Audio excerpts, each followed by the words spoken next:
Gyarados has the 6th highest base stat total of all Generation 1 Pokemon. Actually, it's tied for 6th place. Anyways, only the Legendaries and Dragonite have more. I'm really excited to see how this king among non-legendaries does in a solo playthrough of Pokemon Yellow. I nicknamed Gyarados Dragon because it should have been a water dragon type, and then I get to experience its back sprite for the first time. Alright, not bad I guess. It's got cool spikes after all. By the way, Gyarados probably has the most consistently good front sprite in all of Generation 1. I think its red and blue sprite is better than its yellow sprite, which is a rare occurrence. And there's an even cooler Japanese sprite. He looks so angry here. I love it. The rival battle in the lab is going to be pretty easy for me because Gyarados has fantastic base stats. 95 HP, 125 attack, 79 defense, 100 special, and 81 speed, giving it a 15.63% chance to crit. Where it really falls short, just like its prior evolution, is in its move pool. It only starts with Tackle. Knocking an Eevee out with this move isn't going to be a challenge, but Brock is going to be tough. Literally. Strangely, Gyarados didn't always start with just Tackle. In Red and Blue, it starts with Bite, Dragon Rage, Leer, and Hydro Pump. In Yellow, it might be tied with Alakazam for the biggest moveset nerf. At least, in this case, it can still attack. I'll knock out every wild encounter I fight because I need as much experience as I can get. Like most powerful Pokemon, Gyarados has a slow growth rate, so training is gonna take time. I continue my training against all the trainers in Viridian Forest. There's a total of 5 in here, 1 Lass and 4 Bug Catchers. Her first Nidoran has Growl, and it uses it way too much. Gyarados is hardly dealing any damage now. At least my crit rate is high. I'll get one soon. Right? Come on, please? Gyarados might actually faint here. Okay, there's the crit that I needed. Now it's time to face the Bug Catchers. They're much easier than the last was. However, Gyarados runs out of Tackle PP. I use potions to make my way past all the trainers using only Struggle, and finally after the last trainer I still have some potions left. So I don't want to go to Pewter City to heal yet, I'll just train in the forest and heal up with potions every time my Gyarados' HP gets too low. At this point, Gyarados is sort of looking like a beast. It's easily one-hitting everything that it faces. But it isn't going to be the case against Brock. I did some math and calculated its damage ranges against Brock when preparing this run. At level 10, it's going to be doing 2 to 3 damage against Geodude, so that's going to be a 15 hit. That's not good enough because Geodude is doing enough to knock me out in 11 turns with Tackle. I've mentioned damage rounding in the past, but here's a brief refresher. When a Pokemon's level ends in 0, 3, 5, or 8, it'll have a significantly better damage range than it did at just one level prior. Damage then proceeds to increase linearly until it gets to the next level that bumps it up. So levels 11 and 12 won't give much better damage for Gyarados. What about 13? Now Tackle is doing a whole 3 to 4 damage per hit, so this isn't a great boost either. However, level 15 is much better. Now Gyarados is dealing 5 to 6 damage a hit, so Geodude will fall in 6 turns. What about the Onix though? Well, it's gonna take 16 hits.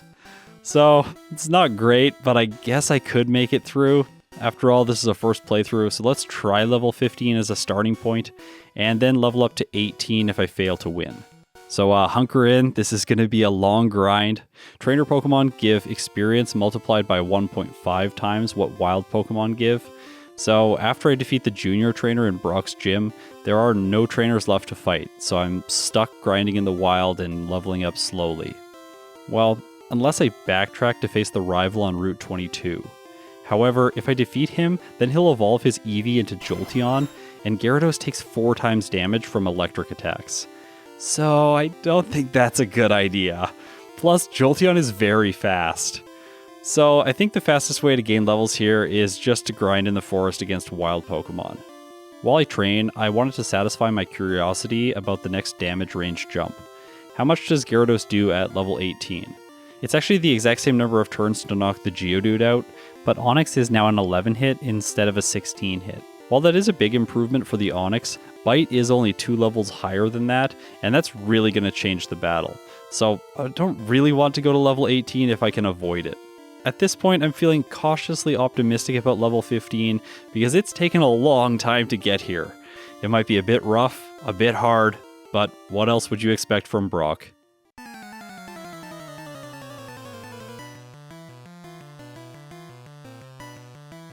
Geodude's first, and I know that it's going to be a 6-hit, but how much damage is it going to do to me along the way?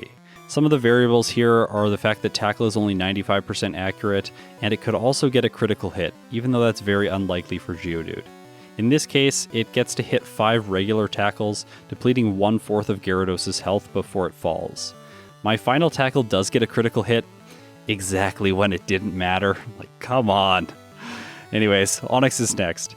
My tackle misses, Screech lowers Gyarados' defense, tackle hits, and Onix goes for Bide. Because I only have tackle, I have to attack into it. Right now, Magikarp's Splash would actually be very useful. Onix accumulates damage for 3 turns and pays it back double, taking Gyarados into orange health. After another Screech, tackle does 7 damage and Brock follows it with a Bind. This is really not going well. I get another tackle in and Onix binds again. Come on, please stop. It's doing 3 damage per hit, so 4 or 5 turns will end the battle. Okay, it stops at 3, but that leaves Gyarados at 2 hit points. Now, I need good luck, but then Onix uses Bind. Wait, it misses. Brock follows it up with Screech, and my next tackle crits, knocking Onix out. Alright, that's what I call luck. Well, I'm happy Gyarados was able to do it on the first attempt, but that was a really, really close battle. Because I'm overleveled, I can smash my way through all the trainers on Route 3 very quickly. In Mount Moon, I grab the TM for Water Gun. This is Gyarados' first same type attack bonus move. While its special isn't its best attacking stat, especially after Brock's badge boost, base 100 is not too shabby, so using this move is going to be good. Next, I get a rare candy, skip all the trainers, and then I defeat the Super Nerd, earning myself the Dome Fossil. The best fossil to take, of course. Jesse and James are easy to defeat, and with that I'm heading to Cerulean City. Should I face the rival or Misty first? Well, access to Bubble Beam would be really nice with my water type, and it has the potential to speed up Nugget Bridge. However, my level is still quite low. After all, slow growth rate, I hate this growth rate, it's so frustrating. I leveled up just before James is coughing, so I could potentially use 2 rare candies, taking Gyarados to level 20, where it learns Bite. I wouldn't skip on too much experience by doing that, but I think that that's short-sighted. With the slow growth rate, I really want to save these rare candies for as late as possible. I'll try Misty first, because I think it might be possible at the current level, and if it doesn't seem like it's going to happen, then I'll face the rival.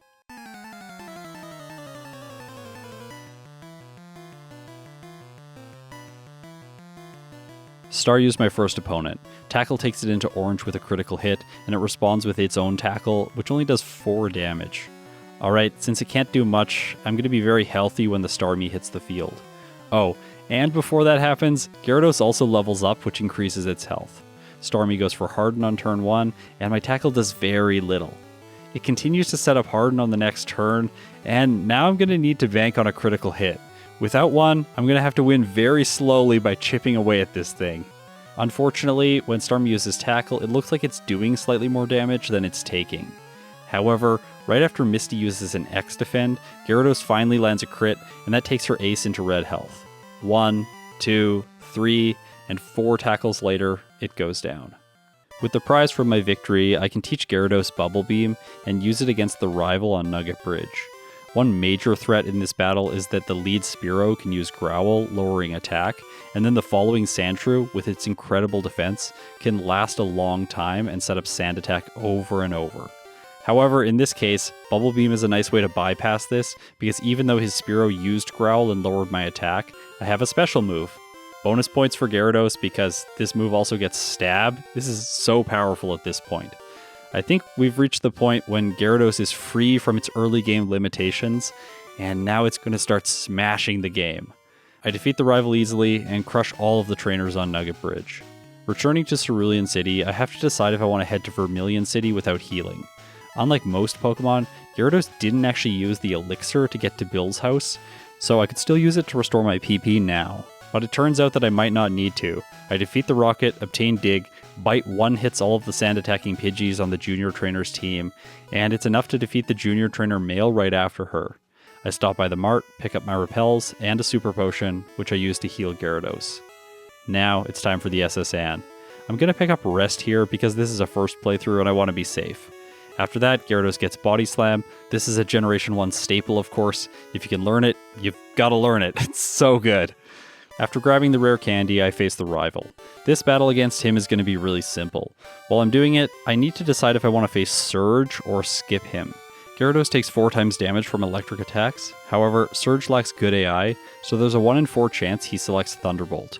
Also, there's a 1 in 4 chance that he uses an X speed instead of choosing a move. Honestly, I think he's bad enough that I'm going to be able to win regardless.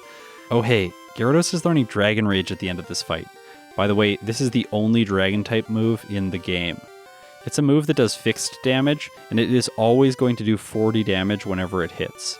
Surge's Raichu has 76 health, so with this move, I can ensure that I get the 2-hit. But Raichu's still faster, so Surge is going to get 2 turns to try and use Thunderbolt. Will he be able to defeat me? Let's see.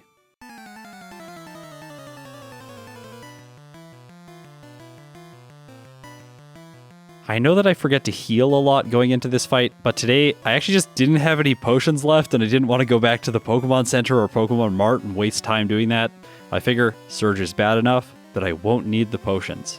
After all, if he uses Thunderbolt, I'm going to lose regardless of how high my health is. Raichu goes for Mega Kick, Gyarados survives and uses Dragon Rage, doing more than half. Okay, please no Thunderbolt. He uses Mega Punch. It does hardly anything, and Dragon Rage gets the KO. So, yep, Surge is bad.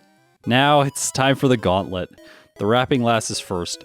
The fear here is that Gyarados won't one-hit the Oddish with Body Slam, and then I'll get paralyzed, allowing the Bellsprout to wrap away. But Body Slam gets the one hit, so she's not an issue today. The first Pokemaniac in Rock Tunnel shouldn't be an issue because of Gyarados' typing. I did forget to teach Thunderbolt, though. After the fight, I take the time to correct this error. That really is going to help against the following Slowpoke. And after that, I face the status condition Junior Trainer. Once again, Gyarados is powerful enough to knock her Pokemon out in single hits each. Of course, the self-destructing hiker at the end of the tunnel isn't going to be an issue today because I have Bubble Beam. I'm just going to take this time while I'm fighting him to say thank you to Serena for the wonderful art. She's really done a great job bringing all of these trainers to life. Now, Gyarados has reached the mid-game. Because of its slow leveling rate, I'm going to spend time visiting the Rocket Hideout. I can collect some high-priced items here, as well as an extra rare candy. In the department store, I sell most of the items that I've collected to this point. I pick up all of the TMs on the top floor, and then I sell Rock Slide and Tri-Attack, and that gives me enough money to buy 4 Carbos. While Gyarados doesn't have low base speed, its growth rate will prevent it from leveling up as much as other Pokemon, so I have to plan carefully to ensure that I outspeed a few of the late-game threats. Outside of the department store, I teach Gyarados Ice Beam in the place of Dragon Rage, because that move isn't going to be useful anymore. Now, just like a lot of other Pokemon in Generation 1, Gyarados cannot actually learn a stab flying move. So yeah, its flying type is just, it's just there.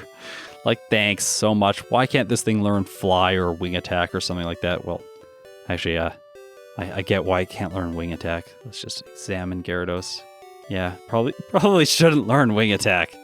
Everyone said that the reason that Goldeen can learn peck, though, is that it pecks with its horn. I think that these, like, spiky things on Gyarados' head, it could probably peck with those, like, just have to, like, turn its head around awkwardly and, like, hit with them. But I do think that will work. Anyway, let's get back to the script. I got really off task. Okay, in this case, it can't learn a flying move, but that's okay because its move pool is diverse enough anyways. I fly back to Lavender Town. The rival here is typically easy, especially when your moveset is this diverse. Body Slam, Ice Beam, Bubble Beam, and Thunderbolt is such a great set. Unfortunately, no ground or psychic moves makes the Ghastly that are next a bit scary.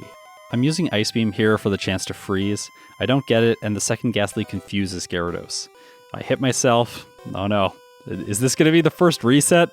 Well, Gyarados still hits its next Ice Beam, so no it's not. I defeat Jesse and James, fly back to Celadon, and bike to Cycling Road. Here's a tiny trick that I learned from Van Man recently. At Snorlax, you have to open your inventory to use the Poke Flute. So any other inventory management that you need to do can be done now. So you could toss extra Pokeballs if you had to buy them to catch a flyer, toss useless items, use vitamins, and most importantly, use a repel. It lasts long enough to prevent encounters when grabbing the rare candy in the grass on Cycling Road. Not having to open the inventory again is really nice. It doesn't seem like a big deal, but navigating through menus is one of the biggest wastes of time in these playthroughs. That's mostly because I'm playing on 4x speed, so it's really slow going through all the menus compared to doing anything else. In the Safari Zone, I grab the Carbos, Full Restore, Protein, and Surf. I'm going to teach this to Gyarados, but I hold off on it for a little bit. After all, you can't delete HM moves in Generation 1. After all, I really don't need Surf in Erika's gym, and that's where I go next. And in here, I'm going to do some training. It might seem unnecessary, but it's the first part of my master plan. Blaine's Rapidash has 118 speed, and Giovanni's Persian has 135 speed. My goal is to move first against both of these Pokemon. The plan also has further reaching implications than this, but for now, it's going to help against these two. I grabbed an Ether and a Max Ether earlier in the playthrough, and I thought that they might be useful to replenish Ice Beam's power points as I defeat these trainers. Turns out, I don't think I needed them. All this training ends up costing me 1 minute and 34 seconds of time. I'm going to be reporting the amount of time that my optional training takes so that all of you can get an idea for how much of an investment it is. Now, it's time for Erika.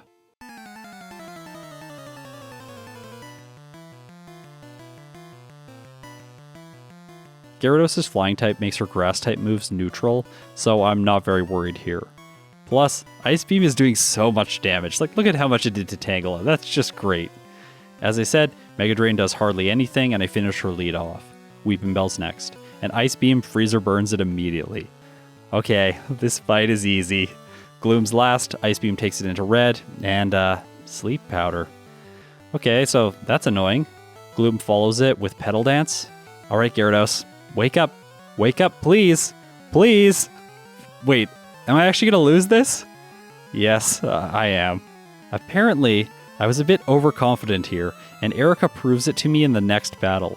Weepinbell puts Gyarados to sleep this time, and finishes me off with Razor Leaf. Third time's the charm? Apparently not, because Paralysis messes me up against Gloom, and once again, it takes me out with Petal Dance. This is getting really old. One more attempt, and then I'm gonna get out of here. Tangle is a 2-hit, Ice Beam crits Weepinbell for the KO, Gloom gets taken to red, and then goes for Sleep Powder. But it misses, and that gives me the win. So, all 4 gyms have been lucky wins to this point. I hope that things get more consistent from here. In my follow-up playthrough, I'm gonna have to figure out a way to do it against all of these gym leaders. Anyways, let's move on. Now, I need to train because Koga's coming up soon. I think that he's gonna be difficult. After all, his Pokemon have Sleep Powder as well. To gain experience for him, I can head to Silph because there's some trainers that I have to defeat in here. Also, I can grab a rare candy and some extra vitamins while I'm doing it. After grabbing the Carbos, Calcium, and Protein, I decide not to face the rival yet. I don't outspeed the Kadabra after all.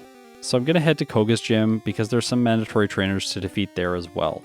Plus, if I can defeat him, then I'll earn myself a speed boost.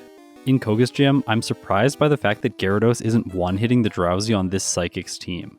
Still, he isn't an issue, so with him out of the way, I spend time battling 2 additional trainers, these Tamers. They're pretty easy to defeat because their Arboks aren't very good, and I have Ice Beam for Sandslash. It only takes a total of 40 seconds to defeat both of them. Now I have a problem. I need Gyarados to be poisoned for Koga so that his Venonats can't use Sleep Powder on me. The issue is that I don't have any moves that I can use to stall this Psychic out until he uses Poison Gas. Honestly, it feels like he never wants to use Poison Gas. He's uses everything else and then Poison Gas misses a million times. But in this case, luckily enough for me, the Hypno goes for Poison Gas right away, and despite this move's trash accuracy, it actually poisons Gyarados. That's really good. And then I realized that I don't have any potions to heal Gyarados with, so if I use a full restore, then I'll remove the poison status that I just got. The cruel irony of all of this is that I came from Silph, where I could have picked up a free Hyper Potion. But instead, trying to be too optimized, I dug out of there, and now I have to backtrack to get this potion. Thinking about it, this is probably not the best choice. Probably going to Fuchsia City Mart and buying some potions would have been slightly faster. Honestly, I never go over there though. There's like cut trees in the way. It's so frustrating. Anyways, with the Hyper Potion, I can now heal Gyarados, save the game, and I'm ready to face Koga because I have a poison status. Well, not quite yet. I should really teach Gyarados Surf now. I've put this off way too long. Okay, now I'm ready.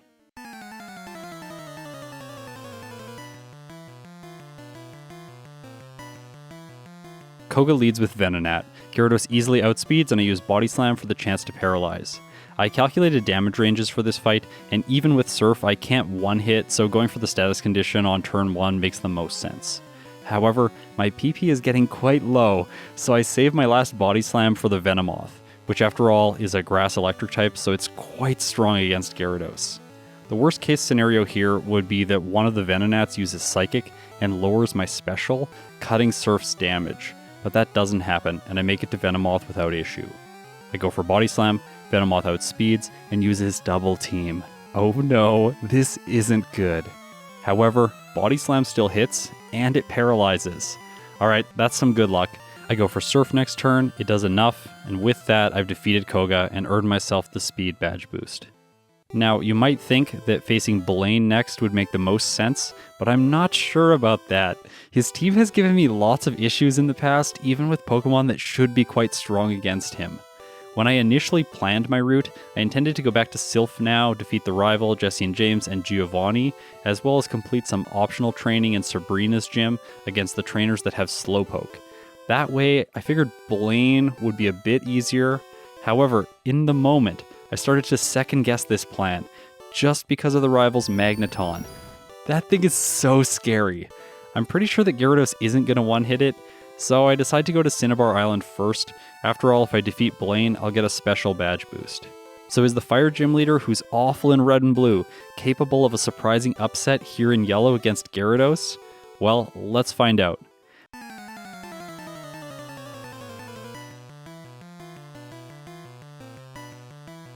Luckily, his first Pokemon, Ninetales, doesn't do anything before I take it out, so this is a really good start. Rapidash is next. It goes for Fire Spin, not once, but twice, and whittles Gyarados down. It follows this up with Stomp, which does so much damage. Okay, so the slow growth rate is really catching up with Gyarados now. Look how underleveled I am. I'm level 37, and the Rapidash is level 50. So the horse is obviously faster, it goes for Takedown, and this knocks Gyarados out. Oh, of course, because a critical hit. Here's why I think Blaine is so unpredictable. His Pokemon have good special stats, so Water-type moves aren't as effective against them as you would expect. Also, Rapidash and Arcanine are mixed attackers, and Ninetales can confuse and lower defense with Tail Whip. Luckily, the Rapidash knows Growl, so he's really good at lowering your defense, messing you up with confusion where you do more damage to yourself because your defense is lower, and then Rapidash and Arcanine come out and hit you with Stomp and Takedown. It's just so good. Luckily, Rapidash also knows Growl, which does nothing to Gyarados when I'm spamming Surf. A big crit takes the Arcanine to red health, but my defense is lowered, so its takedown could be devastating. But instead, Blaine remembers his red and blue days and uses a Super Potion, allowing me to take the win. At this point in the playthrough, I'm quite far off my original plan. I intended to use 3 rare candies just before I fought Koga, but I completely forgot about those. So I'll just use them now, and that'll hopefully make the rival's Magneton a little bit more manageable. Sandslash is first. Surf one-shots it, Thunderbolt KOs the following Cloyster, and now it's time for the feared Magneton. I'm pretty sure Surf can't one-hit, so I use Body Slam for the chance to paralyze. It doesn't, Thundershock hits, and Gyarados tanks it pretty well. So I've got this now. I take the Magneton out, and from there things are simple. Body Slam to take the Kadabra down in a single hit, and Surf to finish his Flareon off. Jesse, James, and Giovanni provide some additional experience. I dig out of Silph, grab Mimic, and then start my training in Sabrina's gym. I actually fought the wrong trainer here. I wanted to fight the Psychic with 4 Pokemon instead, it's better experience yields. Oh well, after defeating the 3rd trainer, let's recap the amount of time that this training took. It took only 33 seconds, so with that, now I'm ready for Sabrina.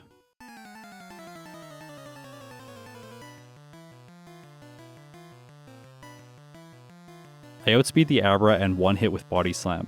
I'm speed tied with Kadabra because it has 118 speed. Unless I level up after the Abra, I move first with Body Slam and it also one hits her second Pokemon. so all that's left is the Alakazam.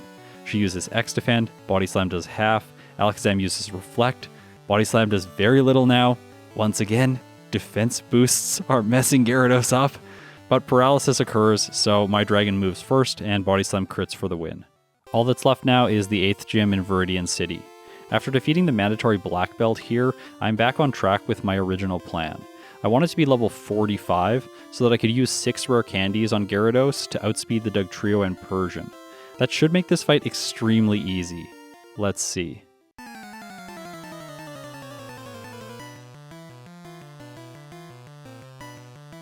Dugtrio's first. Surface the obvious choice here and it gets the KO. Persian's next. I won't one-hit it, so I choose Ice Beam in case it freezes. Remember, Body Slam can't paralyze normal types in Generation 1.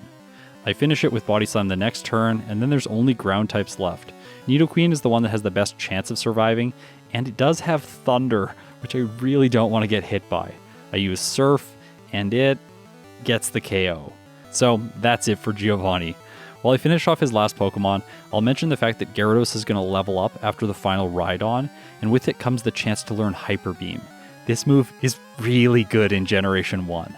That's because you don't have to recharge if you knock out the opponent. Also, Hyper Beam is a normal move, so it's dealing physical damage, synergizing well with Gyarados' base stats. My plan here was to remove Body Slam for it, but I had a brief moment of doubt.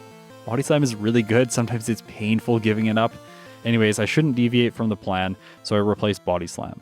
Now, I think there's an interesting fact here regarding experience. If I use a rare candy right before the rival fight, I'll actually be 1 level higher for the champion. If I use that rare candy after the final rival before Lorelei, then I'll be 1 level lower for the champion. I could achieve the higher level by using both rare candies after Lance, but then I'll be 1 level lower for the entire league. Plus, Gyarados doesn't have any stat-raising moves during the league, so I'm not attempting to preserve the badge boost and level up at specific points in the fight. Said another way, it doesn't matter when I level up during the league, so just having the highest level possible is going to be the best. This is a complicated example that demonstrates how important rare candy timing is. Another factor here is that it does matter when I level up during the rival fight, because I intend to mimic Withdraw from Cloyster. This lets Gyarados set up the badge boost, while Cloyster spams Supersonic. This way I can ensure that I one-hit against the Magneton. Because of this good AI, Cloyster won't use any moves other than Supersonic, and as I boost my defense, the self-inflicted confusion damage is minimized. I continue to use Withdraw even after I have 6 boosts to intentionally stall out my confusion. After that, I take out the Cloyster with Thunderbolt, snap out a confusion on Magneton, and Hyper Beam gets the KO. Kadabra follows, Hyper Beam hits, and that's it for this thing. Flareon's next, and Surf finishes it off too. It's time for the league, but Gyarados isn't getting a time worthy of a nearly legendary Pokemon. Brock held it back so much. It would be interesting to see what time it would have got if it started with Hydro Pump, but that's not the reality of Yellow. So let's finish this playthrough off.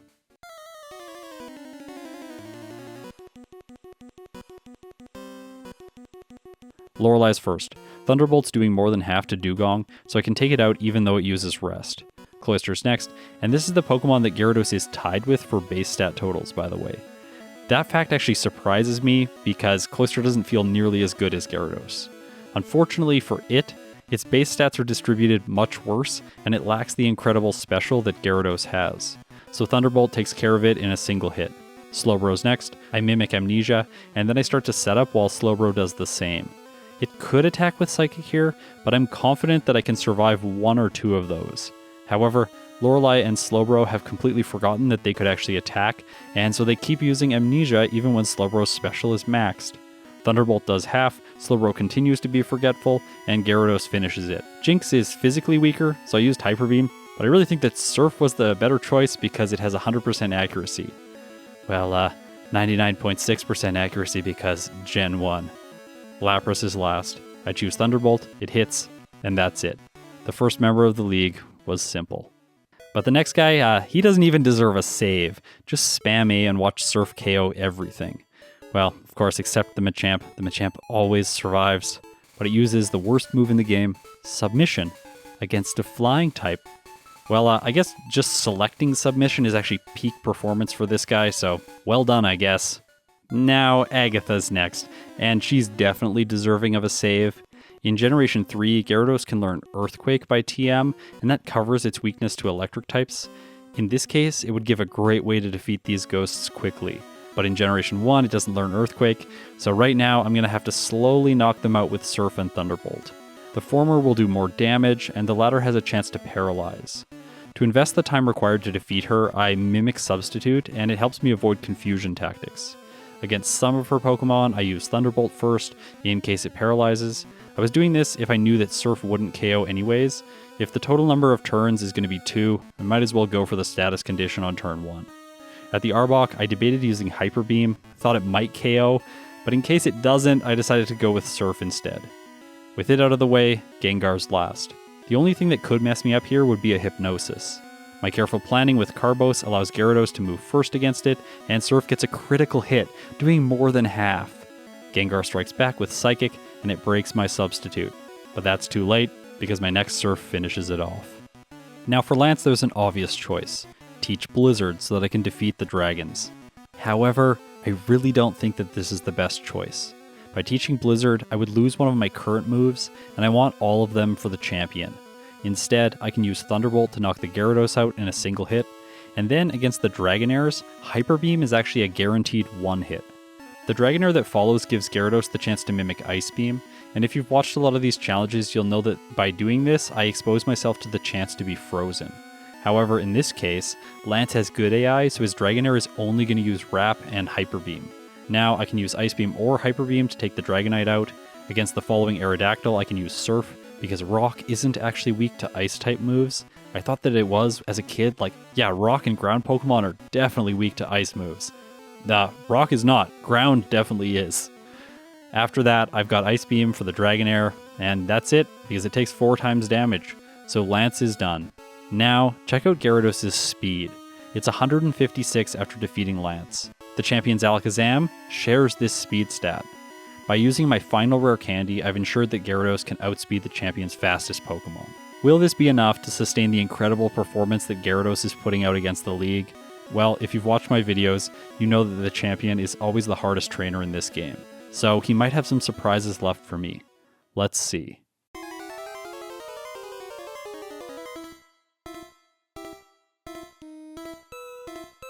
Sandslash is first, but it isn't a threat against Gyarados. For once, this thing is awful. I swear that this has to be the hardest, most frustrating Pokemon to face in almost every playthrough. From the first moment that it appears on his team, it's awful with Sand Attack, and then as it goes through the game, it just gets worse and worse. It gets Slash, and then it gets Swift, and then it gets Earthquake at this fight, Anyways, today I knock it out in a single hit.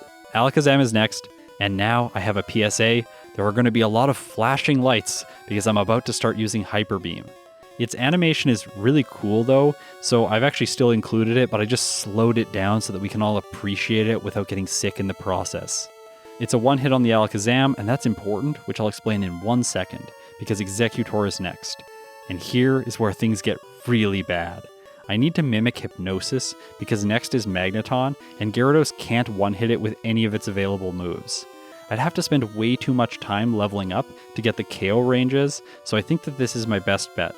After all, it's a 60% chance. And that's why outspeeding Alakazam was so important. I needed to ensure that I didn't get a special drop or an accuracy drop from Kinesis. Because Hypnosis, after being hit with Kinesis, is, I don't want to go there. Unfortunately, things aren't only bad because of Hypnosis' accuracy. The other thing is that Gyarados can't knock this Exeggutor out very quickly. I try Hyper Beam and, okay, Gyarados crits. So that's lucky. Now it's time for Magneton. Please, Hypnosis. Work. It doesn't. Magneton goes for Thunderbolt, and it's a one-hit. By the way, that is a guaranteed one-hit, so if it hits me, I faint. Also, its only other move that it can use is Thunder Wave, so if it uses that, then I won't move first next turn and it will just knock me out with Thunderbolt anyways, because the champion knows when your Pokemon are paralyzed. So let's try that again, but this time I realized that I can just use Surf against Cloyster, so I don't need Thunderbolt anymore. I can teach Blizzard in its place instead. That way I can knock the Exeggutor out faster. Because of how I've set myself up, I'm going to make it to the Magneton every time that Hyper Beam hits Alakazam. But once again, Hypnosis misses, and that's it. And Hypnosis misses again and again. So that's 4 times now. With a 60% accurate move, these are some unlucky coin flips.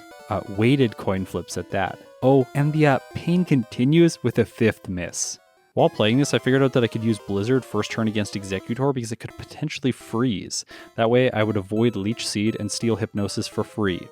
But it turns out that luck is really not on my side because the first turn Blizzard crits and knocks Executor out, meaning that I don't have Hypnosis for Magneton. The only way that I can defeat it now is if I crit, which is a 15% chance. So I really don't like my odds, plus Hyper Beam can miss. So I don't get it, and Magneton zaps Gyarados out of existence again. Back to the original strategy. It is nice that Hyper Beam hasn't missed on Alakazam. Oh yeah, okay, just as I say that, it misses on the Alakazam. Oh, and Psychic drops my special. Then, Blizzard crits Executor, and so I don't get Hypnosis again. Okay, so I'm going to use Blizzard on Magneton just in case it freezes, but of course it doesn't, and so that's another loss. At this point, I was pretty frustrated. Just attacking the Magneton ensures that I lose. I would only win if I had a 15% chance crit, but the 60% chance Hypnosis should be 4 times more reliable than this. But right now, that doesn't seem to be the case. I actually paused and did some research to see if there's a Hypnosis glitch in Generation 1. But there isn't. I'm just getting really unlucky. I tried to test Hypnosis against Executor, but of course it misses here as well. And in my frustration, I decided to knock the Pineapple out and just move on to the Magneton. Then Blizzard crits, but in this case, it rolls less damage, so the Executor survives. Why didn't it survive before when I needed to steal Hypnosis?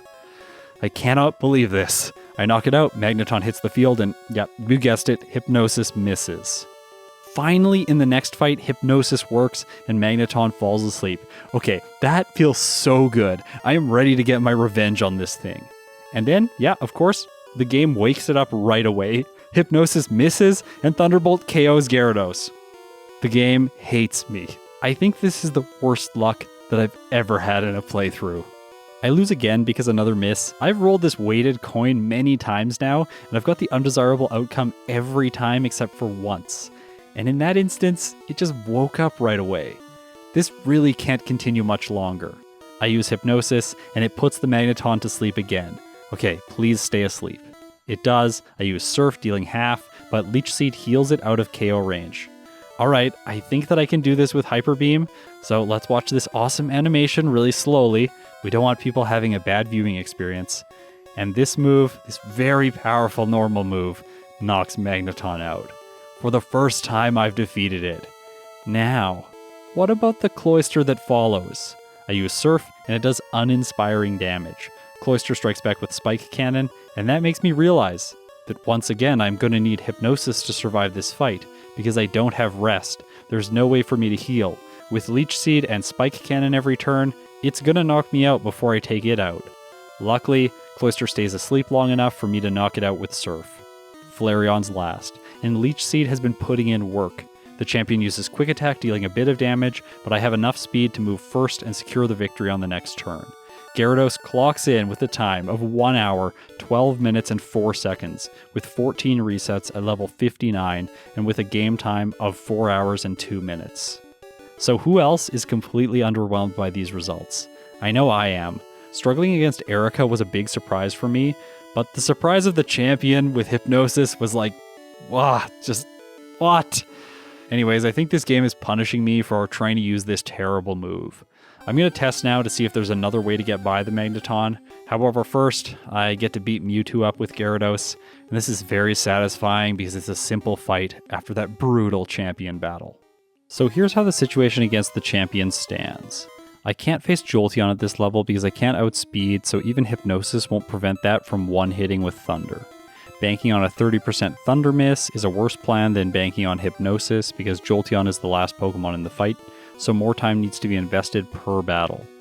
Losing to the rival, so he picks Vaporeon on the team, doesn't change the difficulty of Magneton. It just makes Vaporeon his ace, which will be harder to KO than Flareon. Also, losing in the lab is going to be really hard with only Tackle. So I'm fighting the correct champion team. Magneton requires Hypnosis because Thunderbolt or Thunder Wave followed by Thunderbolt both are defeats for me. So my only alternative to Hypnosis is to level up until Gyarados satisfies one of two conditions. 1, it knocks the Magneton out with a single hit. 2, it survives the Thunderbolt. I think because of how strong Gyarados is, number 1 is more likely, so let's figure that one out. I'll test at levels that are good for damage rounding. At level 60, Gyarados can't one-hit unless it gets a critical hit, which is roughly a 15% chance, so this is a worse idea than fighting the Jolteon even. Magneton is also still one-hitting with Thunderbolt. Surprisingly, at level 63, Hyper Beam's chance to one-hit increases to 24%, so its best regular rolls are starting to KO, plus any crits it gets. Also, Magneton's Thunderbolt is now a 78% chance to one-hit, so this level looks a lot better. At level 65, Hyper Beam has a 61% chance to KO, and Thunderbolt drops to 56% chance to KO, so things are getting a lot better. And at level 68, Hyper Beam jumps to a 98% chance, and Thunderbolt drops to 14%. Level 70 gives a guaranteed one-hit, but leveling a slow growth rate Pokemon 12 levels higher is not going to result in a better real time. Also, Hyper Beam has a 61% chance to one-hit at level 65, but it also has a 10% chance to miss, resulting in a worse probability overall than just trying Hypnosis. Unfortunately, I don't think there's a better way here. I experimented with Hydro Pump to see if it might have a better time at level 58, but it doesn't, and having to use it will make earlier portions of the game less consistent. Hydro Pump doesn't even get a better one-hit chance until level 70, so it's not an option. While this is disappointing, I can improve a lot of other aspects of Gyarados' playthrough. Let's jump into the second playthrough, and I'll talk about all the changes that I made as they occur. Brock, of course, only makes sense at level 15. It's not entirely consistent, but it's good enough, and wasting more time leveling up is not going to be a good idea. Yeah, slow growth rate, blah blah blah, I'm turning into Kesha. I tested Misty, and what I realized is that Tackle and Water Gun aren't enough to defeat her as consistently as I would like. But if I use Bide, it's possible. Actually, it's more than possible, it's very easy. Staryu can be taken out with Tackle. After that, I can use Tackle on Starmie until Harden starts to be too much. Then I use Bide, absorb hits, and pay them back double. With this strategy, the fight isn't close anymore, and I can earn Bubble Beam very reliably. Surge, however, is the opposite of reliable. He's completely random. Gyarados starts surviving Thunderbolt at level 29, but it only has a 3% chance. Also, at this level, I'm going to be speed tied. At level 30, Gyarados has a 35% chance to survive, and at level 31, it has a 50% chance to survive. If I backtrack to Surge after Rock Tunnel, Gyarados is going to be level 28. I do need to save my rare candies for later, so I don't want to use them now, and training in Pokemon Tower is going to be awful because of status conditions, and in Erika's gym, I want to fight her when I'm there. I don't want to have to leave and then come back later. Plus, she's tough, so I want to be a higher level. So at first I figured that I should just face Surge right after the SSN again. His moves might be random, but at least Dragon Rage isn't, so if I can't train, why would I skip him? Well, as you can see, I did end up deciding to skip Surge, so what's the reason? Well, I can get access to my first vitamins when I get to Celadon, and the Carbos that I feed Gyarados will allow me to move first against Raichu. This way, Surge might only get 2 turns in battle instead of 3. Raichu goes for Mega Kick, and it does a lot because of a crit, but because I'm moving first, I finish it off without a reset. I still train in Erika's gym. This time I hope that I don't get as unlucky as I was last time. Tangela's first, I go for Ice Beam, no freeze, then I knock it out the next turn. Weepinbell's next. It misses Razor Leaf, so I knock it out for free. So far, so good. Gloom's last. Just don't put me to sleep. Instead, it misses Stun Spore and I knock it out. Alright, this time I got a lucky win. Honestly, I don't really think there's a better way to approach Erika. You have to fight the trainers in her gym to gain experience anyways, so you might as well just take her on when you're here, plus Gyarados has the moves that it needs to defeat her. From here though, I figured out how to make things much more consistent. In Silph, I remember to grab the Hyper Potion, and then I face the rival right away. Previously, I was worried about his Magneton, but I can solve this by using 7 rare candies right away, taking Gyarados to level 40. Sandslash is a 1-hit, Cloyster is a 1-hit, and Magneton is a 2-hit, but I know that I'm going to survive 2 Thunder Shocks at this level. I outspeed the Kadabra and finish the Flareon off with ease. Finishing off Silph grants me more experience, and it also gives me access to Sabrina's gym, where I train against 3 trainers. the Slowpoke guys, the trainer with 4 Pokemon, I did actually fight him this time, and then finally the trainer with Slowbro in the room right before Sabrina. All this takes 40 seconds. This gives me the speed required to move first against Abra. After that, I do need a bit of luck against the Kadabra and Alakazam. If they use Psychic over and over, I'm gonna lose. But it doesn't happen, and I take victory. Still, no resets for Gyarados. I only face the 2 mandatory trainers in Koga's gym now because I'm a higher level and I trained in Sabrina's gym. This saves 40 seconds, so I've broken even on this stage of the game in terms of time. Because being at a higher level makes Koga easier, Surf can actually one-hit the Venonats now. It's only a roll, I'm not always going to, but it is pretty likely. After that, I need 3 hits with Body Slam on Venomoth. If it uses Double Team, I can lose, and there's no way around that, but I end up winning today. Now, using 7 rare candies earlier has a consequence. I have to grind so that I can outspeed the champion's Alakazam. The best place to do this is in Blaine's gym, where Surf tears through all the fire types very quickly. I fight every trainer in here, taking a total of 1 minute and 30 seconds. However, all of this gets me to Blaine at level 46, and this is enough to completely destroy his team without breaking a sweat. So that's sweet revenge for the last loss. Now, fighting exactly these trainers to this point means that Gyarados levels up on the final Pokemon of the mandatory Black Belts team in Viridian Gym. This way, I can use 3 rare candies before Giovanni, ensuring that I outspeed Dugtrio and avoid Sand Attack. By doing this, I can only lose this fight in 2 ways: a Gen 1 miss, or a Persian getting extremely lucky with Double Team. In this case, I don't lose, I win on my first attempt, so still no resets. I defeat the rival with the same withdraw strats again, but this time my experience is planned out and I don't have to use a rare candy before the fight. This is important, because I used that rare candy before Giovanni. To map out all of my experience perfectly for the champion, I fight this cool trainer in Victory Road, and it only costs me 18 seconds. From here, everything is the same as before. Mimic Amnesia on Lorelei, spam Surf against the Hiker, use Substitute and Surf against Agatha, and Mimic Ice Beam to defeat Lance. After the battle with him, Gyarados has 157 speed, so it's going to move first against the Alakazam. I do have 1 leftover rare candy, so I use it. It might appear that I could have shaved off 1 level here, but it doesn't actually work that way. Every way that I tried resulted in Gyarados finishing 1 level lower, but having speed tie with Alakazam, or it was 1 level too high, like it is in this case. The extra training against the junior trainer in Victory Road actually gives the stat experience required to move first here in this situation. So unfortunately, there isn't a middle ground here, and yeah, this is just how I have to do it. Now, it's time to gamble with Hypnosis. So apparently, I forgot to teach Blizzard in the first fight. Well, I can defeat the Executor with Hyper Beam. This isn't the end of the world, but then Hypnosis missing is. So that's my first reset. But it works in the next fight, the Magnets keep snoozing and I knock them out with Hyper Beam. However, I miss Hypnosis against Cloyster, and this is really bad, because now Spike Cannon and Leech Seed together are enough to whittle Gyarados down. Without recovery, this fight's over. Hypnosis misses again, and that's a 3rd reset. Okay, please don't spiral out of control. But this time, Hypnosis works. Twice on Magneton, and then immediately on the following Cloyster.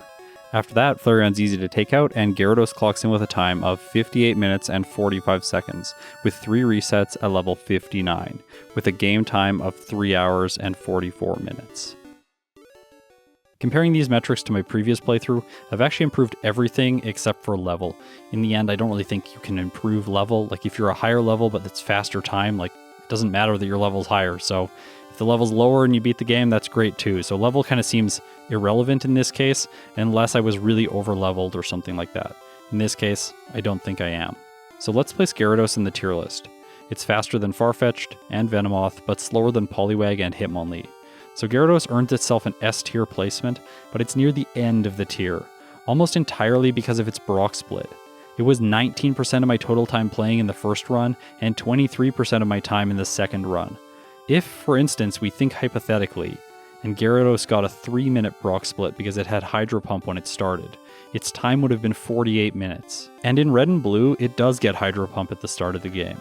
That leaves the lingering question, what would its time be in those games? Like, subscribe, ring the chime echo, thanks to my patrons for their support, and leave a comment because I gotta read them all. If you've made it this far, you're incredible. Now, it's bloopers time. They're much easier than the last was. However, Gyarados does run out of Jesse and James are easy to dispatch. Dispatch. Jesse and James are easy to dispatch.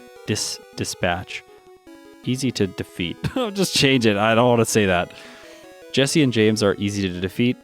Defeat. Oh my gosh, I'm like stuttering on that one. Wait. Oh, that scared me.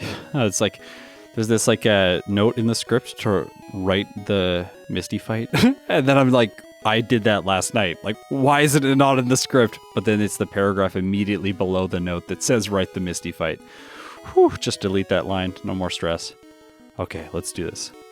Rapidash is next. It goes for Spire Spin? Yeah, of course that's what it is. No, Fire Spin.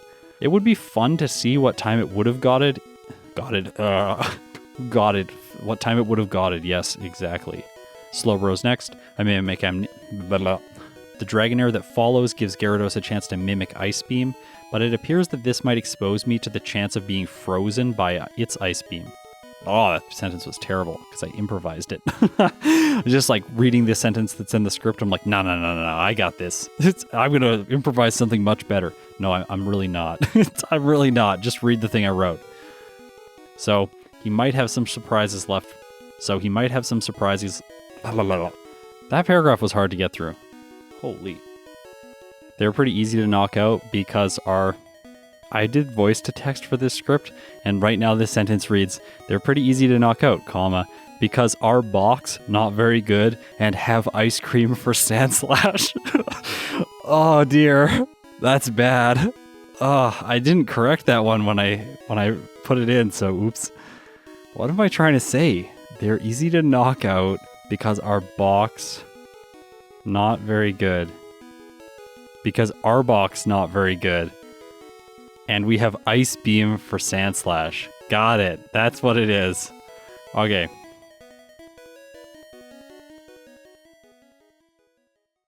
Okay, it's time for Professor Oak, or Oak K. Alright, so Surf on the Tauros. It's not very hard. It has Tail Whip and Leer. Blizzard this. Could freeze. Okay. I have to decide if I want Hypnosis. Because this thing has it. I don't think so. Oh no. I got Hypnosis. Oh, great. Oh gosh. Oh gosh, this thing's gonna take me out. Holy. Oh, well, it got me. That's unfortunate. Alright, let's do this again. Okay. Or Oak K, I should say. Someone's gotta stop me. This is not good. Alright, please, just freeze this thing. Don't... Okay. No Hypnosis. Oh, are you kidding me? Blizzard is missing so much on this Executor. Okay. Surf for the Arcanine should... Oh, it didn't one hit, but it just used Roar. They didn't update Oak's moves in yellow, so he has like default moves. Venusaur took in Sunlight. It's gonna hit me with a Solar Beam, isn't it? Blizzard. Okay. Alright, Solar Beam did a lot, but could have been worse. Okay, Gyarados. I don't think I'll one hit with a Hyper Beam, so I should probably Surf first. Maybe Surf... Oh. Well, it got me with its Hyper Beam. Alright. Oh, that takedown did so much from Tauros. Okay, Blizzard the Executor. Maybe Freeze? Nope. Stomp. That takes me to half, and I knock it out with a critical hit. Surf the Arcanine. Oh, one hit. Nice. So that's a range. Maybe Venusaur will Solar Beam again. Blizzard. Sleep Powder Mist. Blizzard takes it out. Alright. I think I should Blizzard turn one against the Gyarados. Okay, I froze it. Yes! So I got him.